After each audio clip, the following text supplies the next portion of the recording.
Well, come on in out of that cold, snowy weather that we're having today. Well, actually, I think it was in the 60s today. Probably going to be in the 60s tomorrow. But anyway, come on in. Let's take a look at your inspection report. So stay with me.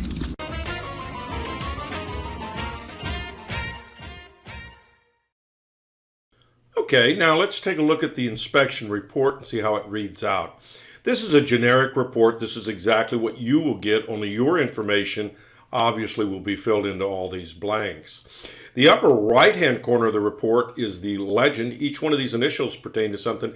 A is consistent with the age of the chimney. B, see comments below. C, repairs needed. D, need further evaluation. Or E, not applicable. And they're placed into the boxes next to the parts of the chimney that can be easily identified in this diagram.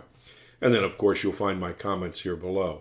Now, let's take a look at your personal report. So stay with me. Hey, Lauren, it was great to see you out at the house today. Hey, listen, what a beautiful house, great location. Can't say enough good things about it. Inside, let's take a look inside. So it's got an open fireplace that certainly could be converted to wood. Right now, they have it plumbed for gas logs. One thing about this here is that they do not have a cap over the end of that. So anybody could turn this ball valve and raw gas would fill up the house. State of North Carolina won't have that. The codes say that should be capped off. And it's probably come up on your other inspections. However, if you're going to burn wood in here, you're going to have a licensed plumber or an HVAC professional, or you'll call Piedmont Gas, and they'll come out and uninstall that and seal that hole up so you could burn wood in here. Now, but hold your horses. Before we burn wood in there, what we want to do is fill the holes, the missing mortar areas up in the smoke chamber. Smoke chamber area is between this working damper, and by the way, the damper is working fine for you, and the base of the flue system. The original mason, did not take any effort to fill up these things with cement, and these are conceivable leaks. Also, while we're talking about leaks, look at this flue system. Your flue is built traditionally. It's 13 by 13 flue sections that are 2 foot in length.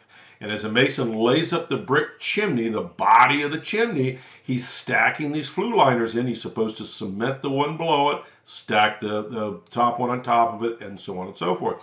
Well, when you get to the top, you need to protrude out from the crown, and this in the background is your fireplace flue. One, by the way, in the foreground is a furnace flue. But anyway, this one in the background, it has to protrude out of the top of the chimney by code 4 inches.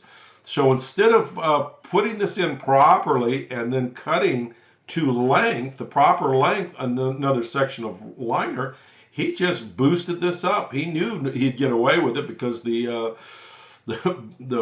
municipal building inspector misses a lot. And by the way, they drive an automobile, so I don't know how they could have gotten up there and looked and saw this like your humble chimney sweep does. But anyway, it is what it is. It's missing. And this is a pathway of getting smoke and carbon monoxide and other gases into the walls of the house. So it needs to be repaired, and I've given you a price on doing that. The way that things are repaired, flue systems are repaired, if it's too bad, it has to be realigned, which means the old liner system, this old clay liner system, would have to come completely out, and then you put a whole new liner system in. But in this case, we're going to just pull a slip form up through there and fill that area up with refractory cement and seal it up. So we would seal that up, and we'd also seal the holes up in the smoke chamber with refractory cement. Refractory cement is just a code-required product used in masonry fireplaces. It's the mortar that's between the bricks and the firebox area. It's throughout the inside because it puts up with heat. It's Portland, which is pure glue, pure cement glue, sand, lime, and fire clay. Sometimes we add a little either vermiculite or perlite to it.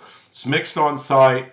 It's used in here to offset the heat and to seal up these areas to keep the gases contained. So, questions for me, give me a call, 704-526-6348. You can email me at chris@affordablesweep.com. Thanks.